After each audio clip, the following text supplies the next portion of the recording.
Assalamualaikum warahmatullahi wabarakatuh. Yang terhormat tim AFES mengenai tugas keempat ini saya ingin menjawab dan menyampaikan untuk tugas-tugas yang diberikan pada tugas 4.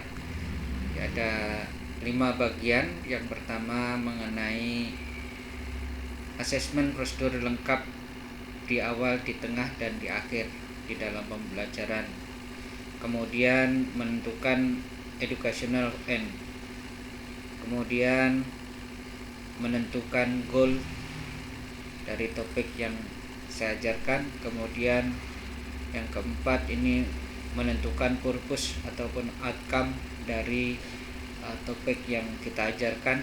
Kemudian menjelaskan value dari topik yang saya ajarkan. Nah, Bapak yang saya hormati dan tim AFES yang saya hormati, saya ingin menyampaikan mengenai contoh dan jawaban dari tugas-tugas tersebut. Sebagai contoh di sini kita menentukan cek pure knowledge. Nah, di dalam aplikasi hukum Newton.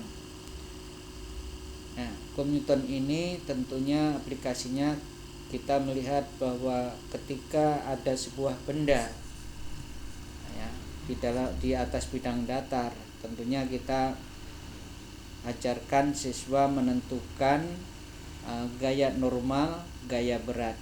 Nah, di sini dalam bentuk pertanyaan, gaya normal dan gaya berat itu di manakah letak gaya normal dan gaya berat? Kemudian arahnya kemana gaya normal dan gaya berat itu? Kemudian termasuk besaran apakah gaya normal dan gaya berat? Dan apakah gaya normal dan gaya berat dapat dijumlahkan? Kemudian untuk cek activities content dan konteks. Nah, di sini konteksnya kita bertanya pada siswa, pernahkah kalian mendorong mobil? Apa saja yang diperlukan agar mobil bisa bergerak? Ya, tentunya kita bisa memerlukan orang, mobil derek ataupun kuda misalnya. Kemudian bagaimana cara agar mobil bisa berjalan? Tentunya didorong, ditarik atau diperbaiki mesinnya. Apa saja yang terjadi jika mobil itu didorong? Tentunya bergerak. Kontennya adalah yang pertama, kalau mobil didorong lebih lama, apa yang terjadi pada mobil tersebut? Terus apa arti penambahan kelajuan terhadap gaya dorong? Kemudian kita sajikan dalam sebuah gambar ilustrasi di sini. Coba perhatikan antara dua gambar ini ya. Di sebelah kiri ada sebuah mobil mogok dan membawa barang. Kemudian di sebelah kanan ini ada mobil sedan yang mogok, didorong satu orang. Nah, kira-kira mana yang lebih besar memerlukan gaya untuk agar mobil tersebut bisa bergerak?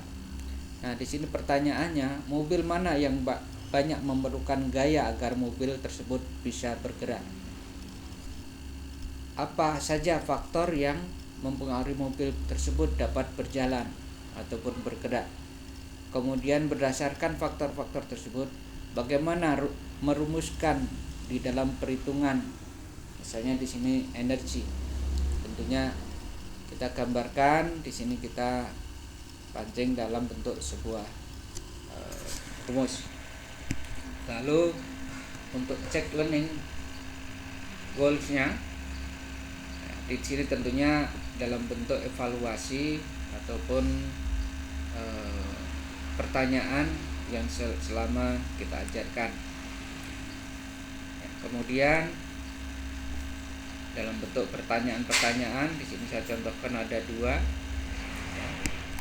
Kemudian outcome. Outcome ini terdiri dari purpose dan value untuk sebagai motivasi siswa. siswa diajari prinsip menentukan pilihan. Misalnya di sini, nak, kamu cita-citamu mau sekolah di mana dan menjadi apa, ya, dan mau jadi apa. Misalnya jadi pengusaha misalnya. Nah, jika kamu mendapatkan peluang sekolah yang berbeda, misalnya di situ di madrasah alia misalnya IPA dan di SMA IPS, dengan sekolah tersebut dua-duanya bagus, ya, kamu pilih yang mana. Kemudian suatu saat dalam suatu perjalanan, jika Jakarta Jawa, ketika mobil Anda mogok dan kebetulan kehabisan uang, usaha apa yang agar sampai tujuan dengan selamat. Nah, value-nya di sini tekad bulat mewujudkan kenyataan, yang tentunya apa di sini value-nya, yaitu untuk memperoleh prestasi gemilang, maka apa usaha yang kalian lakukan. Nah, untuk mewujudkan cita-cita, apa yang harus kamu tingkatkan.